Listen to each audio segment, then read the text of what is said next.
Hello, everybody. Welcome to another episode of Legacy Leaders. Scott McMeans is joined today by Ronni Scharre. She is a mentor and guide for healthcare or beauty professionals, and she works under the umbrella of Ronnie's Resonance. She's also a spa owner, so we're going to talk about a number of different things. But what I'm really excited about is letting Ronnie tell her story, how she got here, what she's done in the past to make her who she is, and why her work is so valuable. And there's so many people interested in talking to her. So before we get into all those details, I'm going to let Ronnie introduce herself. So the microphone and camera are yours. Ronnie, Hey, tell us your story. thank you so much, Scott. I'm really excited to be here today, and I'm happy to kind of give a backstory on who I am and where I come from. But I have actually been a licensed esthetician for the last 14 years. And I've also been a full time spa owner pretty much since 2016. So not only have I been a spa owner all that time, I also have just had multiple roles across, beauty, wellness, business, and just education. So I'm kind of a lot of things now. After 14 years, you kind of gather a bunch of knowledge and Right. learning skills, and I kind of want to share that with other people. I love this. So there's 14 years of experience in a very interesting and rather dynamic marketplace rolled up into Mhm. one. That is Ronnie. And your interest is allowing other people that haven't been there, haven't done that, to really get a better grasp of who they are within the space that they're trying to be a professional in, right? So Yes. walk us through a little bit of the story behind why you did and why you came about to be this person that's trying to be on the forefront of helping others. Because it's an interesting perspective that most people, as an entrepreneur, everybody wants to help somebody, but you're taking a completely different approach. I want people to understand it. Yeah, absolutely. So I guess it would be kind of like my catalyst moment. Not only have I been Mhm. in the industry for 14 years, but I also just through all of that time, I've seen how the industry has evolved, and there's a lot of things I don't align with anymore. And as that started to come up in me, I started to explore more things about myself. But really, where the actual moment that happened for me that really had me dive deep into it was I did have a business partnership that I started in, well, I had a business for 3 years, and then I had merged that business with obviously a business partner.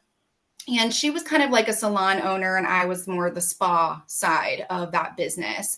So, of course, my thought on that was great. We're going to be able to work Yeah. together. This is going to be so fantastic. And through that experience, I really feel like I slowly kind of lost trust in myself, my voice, my confidence, and really realized I had given my power away and forgotten my worth. And Hmm. I used to be, before I got into the beauty industry, because I started right out of high school, this like quiet, shy person. So I felt like I was kind of put back into that role during this experience. So that actually set me off into therapy in 2020. And that kind of opened up that whole shadow work and just working on myself. But not only that, I'd already kind of had spirituality in my life for that 14 years, but really diving deeper into myself and my purpose and all of that kind of forced me more into spiritual paths as well. So that I would say, yeah, definitely my business partnership is kind of where that really blossomed. Okay. And there's nothing wrong with a business partnership. I think what I've gotten out of your story from our previous conversations, and I want people to understand today, just because something makes complete sense, she's a spa owner, she's a salon owner, it makes complete sense. We should do this. Just Yeah. because it makes sense doesn't mean it will for very long. And when you're investigating opportunities, I think the lesson you've learned, Ronnie, what you're trying to articulate is Mhm. it looked good on the surface until so long we just couldn't work it anymore. And Yeah. it's okay that you learned that lesson, but I want people to understand it's not from a lack of diligence. It just changed in the way you did things. So sometimes, as much sense as something makes, it doesn't make any sense anymore. So you have to move on. And Yeah. it's almost the lesson is knowing when to pull the trigger to move on and when to hold on to something that is just not being fruitful for you. So that Mhm. to me is a really good lesson for a business owner and an entrepreneur to know when to say when. So I Yes. appreciate you sharing that, right? Yeah. So as you make this transition, you go from a bad experience with a business partnership, then you go through what I like to say, learning through the lesson. And all of a sudden, Mhm. now you've come out on the other side of that lesson with, all right, now I know what to do differently than I've done before. Yeah. And I have an opportunity to take this lesson and share it with others so they don't go down that same torturer's path. And I think that's pretty unique. So, Yeah. is there one, maybe two points that you would tell somebody, make sure you look for this, make sure you look for that? Like, what is it that you would say that is a really good way to kind of protect yourself from these kind of issues?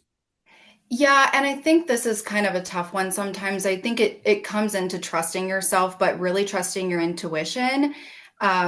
Things did look really good in the beginning, and as things went on, there was red flag after red flag, and I am kind of more of like an empath, so I'm always trying to see, well, maybe she did this because of this, or trying to see the Yeah. best in situations. And so you really just start to kind of lose yourself in that process because you're not honoring yourself. So I think that was, that part of it that was big for me, but really trusting your own self, I Hmm. think, is the biggest thing I can give people. Okay. And it's almost as if when you think about it, the red flags are there. Whether you choose to ignore them or not is completely up to you. But if Hmm. somebody is coming with a red flag and you don't notice it, and I don't know if this is the case with you, but it appears as if most people that come with red flags may not know that, but what they do know is they can take advantage of you because you're not calling them out for the red flag, and they'll Right. just keep going. So part of the lesson that I'm thinking, what you've learned is a little bit about yourself, right? And knowing how to follow your intuition. But when you do find something, don't wait. Don't be hasteful. Actually do something pretty smart and follow your gut because a red Yeah. flag is there for a reason, right? Yeah, and when I started my business initially, I was 23 years old. So I did not know myself as much as I thought I did that first business with like no fear. It was like this naiveness where I'm like, no, I got this.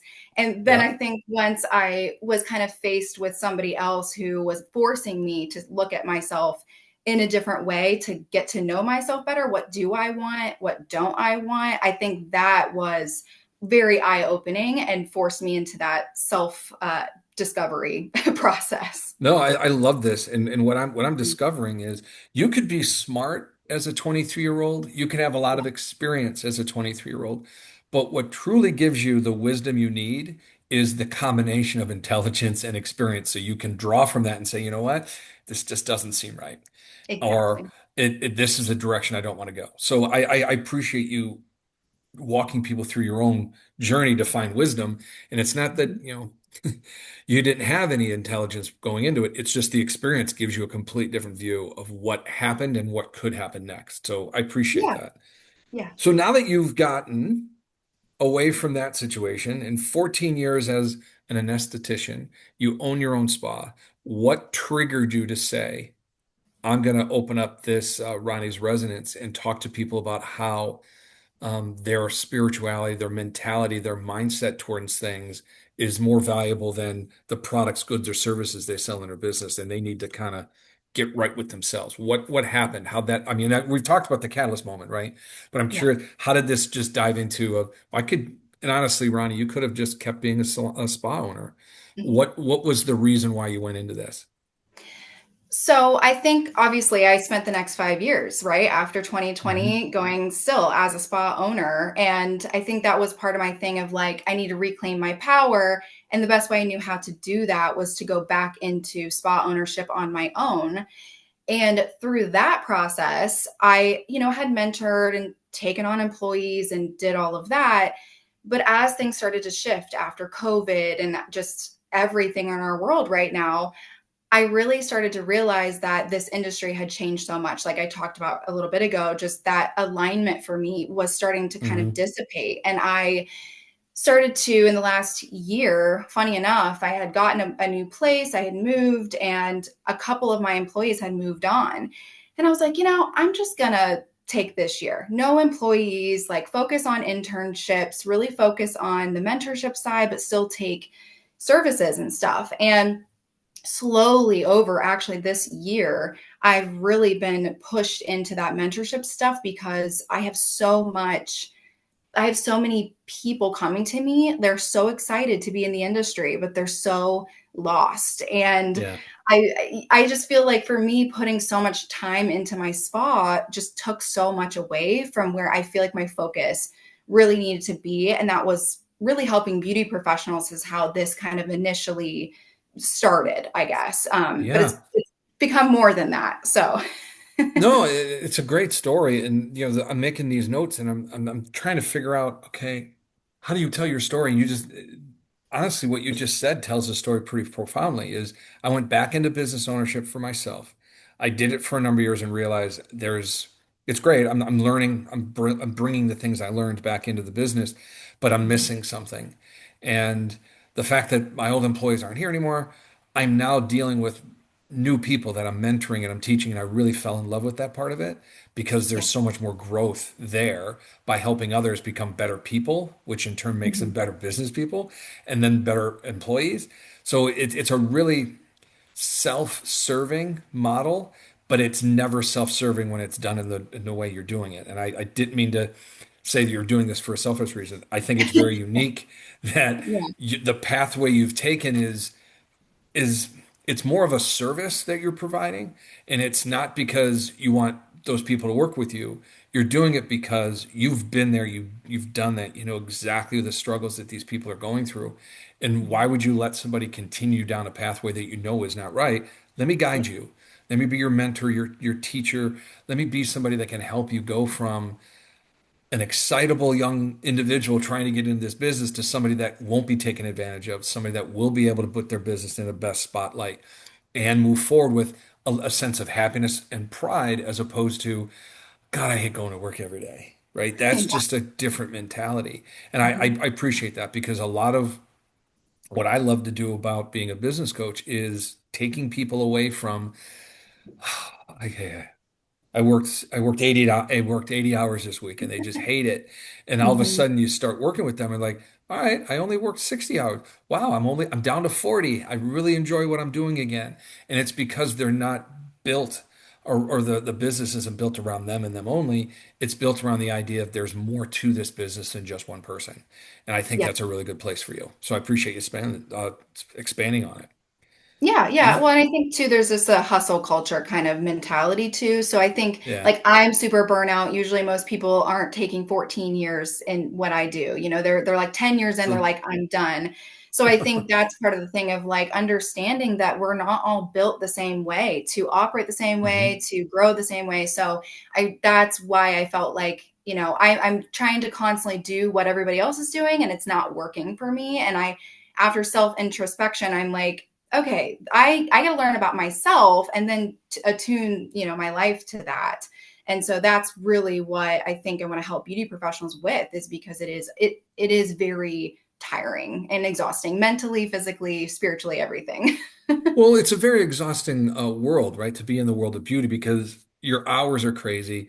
The expectations from customers and clients is off the charts because if you do something right, great. If you do something wrong, all hell is broken loose, right? So Mhm. the relationship between a beauty professional and their clientele is a very tenuous one. And you tell me if Yeah. I'm wrong, but I know from just watching the women in my life go through the experiences in those different spas or salon environments, it's not an easy thing.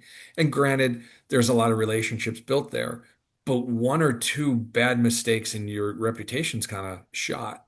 And Yeah. then mentally, you're a self-employed contractor. So how do you do that? Are you running your Mhm. own business or do you work for a salon? Are you running your own business or are you doing this for somebody else's benefit? There's a lot that goes into being in that space.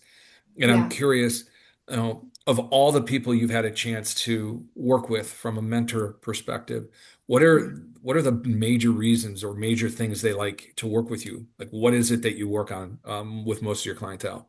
So, speaking specifically from a beauty industry standpoint, I would say a lot of it is kind of like like kind of how I mentioned a little bit ago, they see us on social media. Like we look Mm. so cool and we do these things and they're so excited to get into the industry.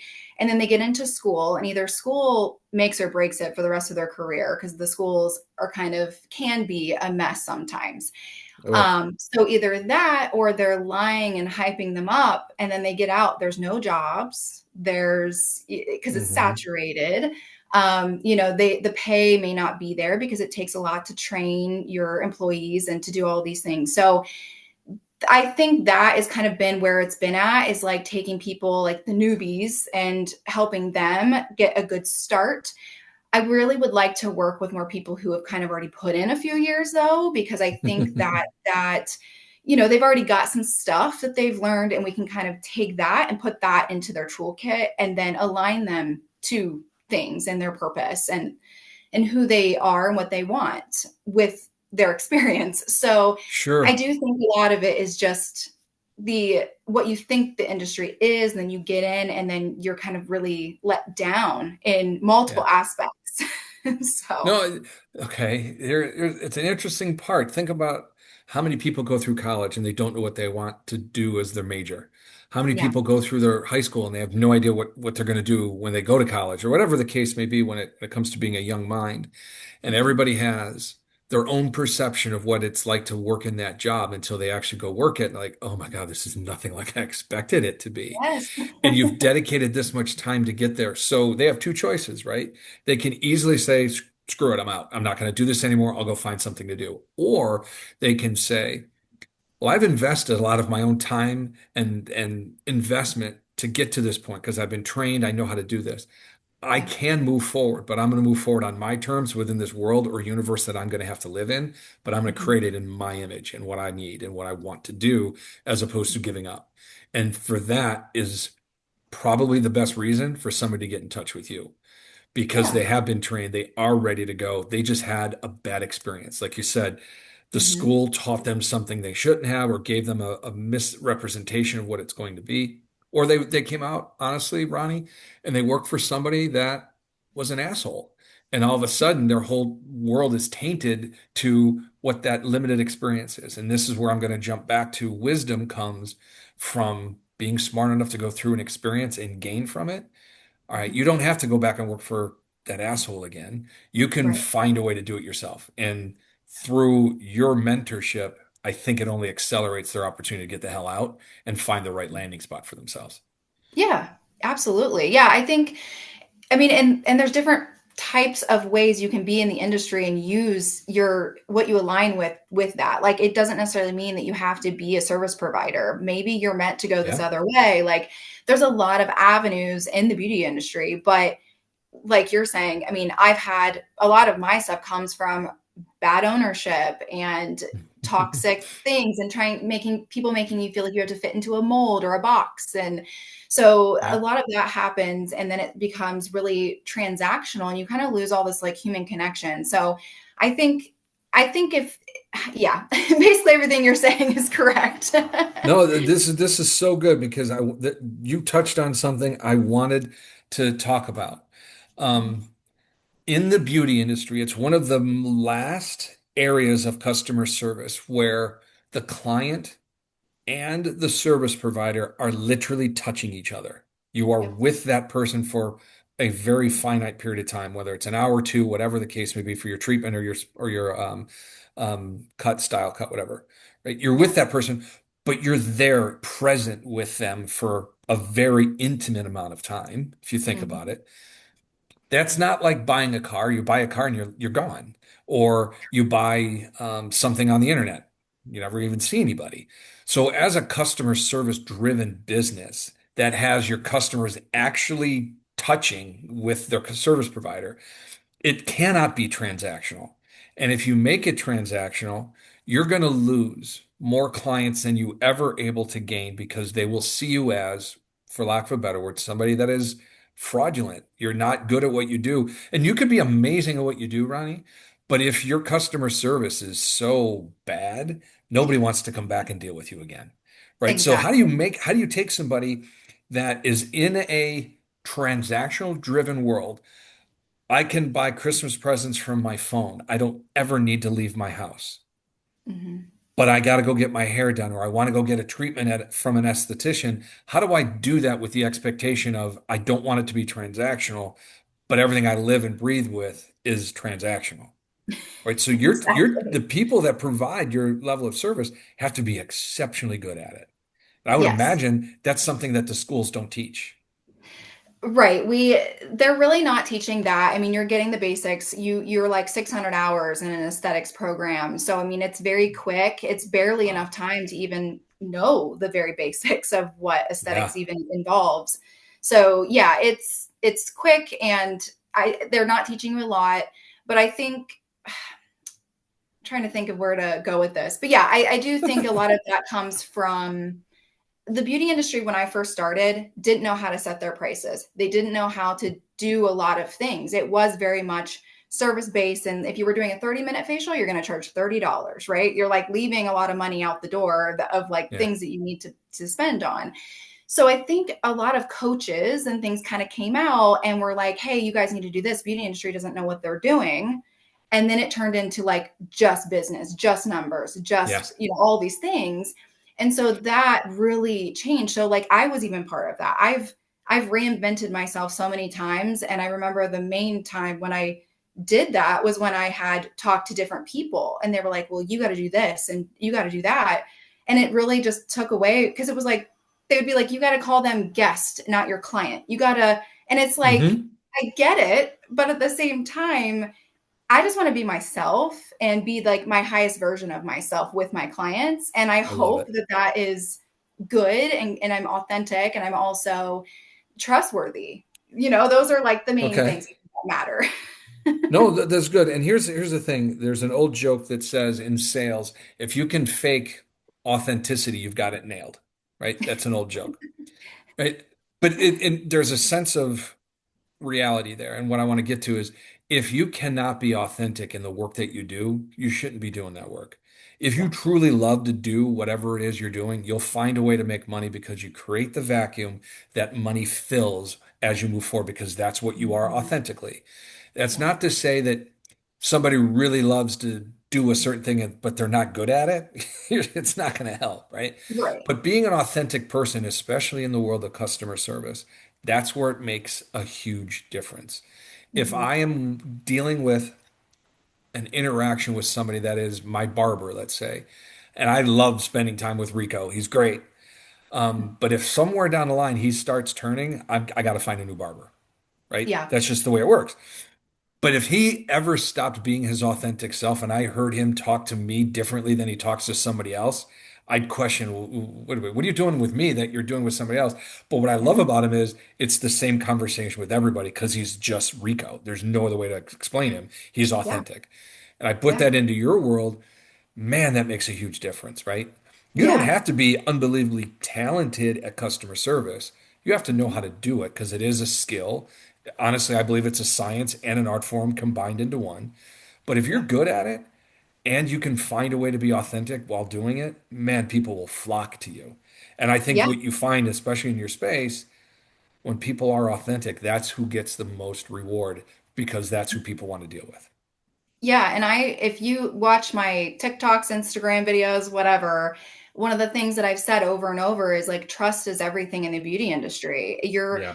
You have that trust starts with you being real and authentic. So I think that's how they can really form those relationships. It's truly just being themselves, like not overthinking it and just being good people, really. Well, too, the other you nailed it too with the word relationship. That's what you're driving for here. You are in a severe relationship driven business, Yeah. right? If you do it wrong once, okay, they'll give you a slide. You do it twice, they're like, third time they're never coming back. Yeah. So you have to pay attention, and I think that's what makes your business so unique. Is that Yeah. again, in a world of transactional experiences, you are truly a customer service driven business because you are touching your clients. Yes. Yeah. Absolutely. The conversation, you won't believe it, it's been 30 minutes. It I goes thought by we so were fast. getting close, but yeah. It goes by so fast. I really appreciate this. I think your story is special, And I think the fact that you've taken your story and you're using it to help others so they don't have to deal with it is the ultimate customer experience. It's the ultimate way of teaching somebody else what to do because I've been there and I've done that. So thank you for sharing. Yeah, As thank we you. close this out, I always like to ask somebody one last question. If I put you into a time machine and send you back and you get a chance to talk to 18-year-old Ronnie, Oh gosh. yeah, what's that conversation sound like? I think I would probably tell her she has no idea what she's about to go through over Okay. the next 14 years. But I think the biggest thing I can say is like every opportunity, everything that happened over that time period was really opportunities for learning moments and only made me grow and become a better person. So I think that's it's going to be Love it. hard, but you're going to get there and you're going to be like, "Oh my gosh, I've learned so much even though it was so hard." So yeah, I think that's what I would say. Love it. It was hard, but worth it. Yes. That's the best way to finish it out. Every Awesome. experience as an opportunity. Well, and I said this before, I've been told countless times by people I engage with because of what I do. They'll say, "Well, I'm failing forward." I said, "Stop with that negative connotation to what you just went through. Yeah. Instead, say, I learned through the lesson." I'd Yep. rather have you think that way than, "Well, I failed, but I came out on top." It's a good positive thing, but be more positive about what you just went through because if you take 4 steps and turn around and look at what you just did, you'll realize each one of those 4 steps was Herculean in your Yeah. change from who you were to who you are now. And I'd Oh rather yeah. have people think about learning through an experience than I failed, because that's not appropriate. You learn every time you get a chance. Yeah. Yeah, every decision you make, whether you fail or win, you're learning something. So yeah, Yeah. absolutely.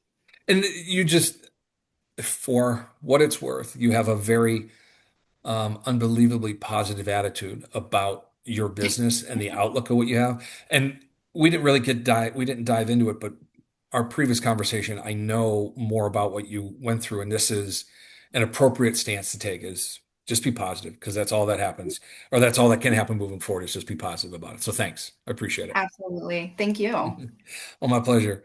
Thank you, everybody, and we'll see you all on the next episode of Legacy Leaders. Bye now. Thanks.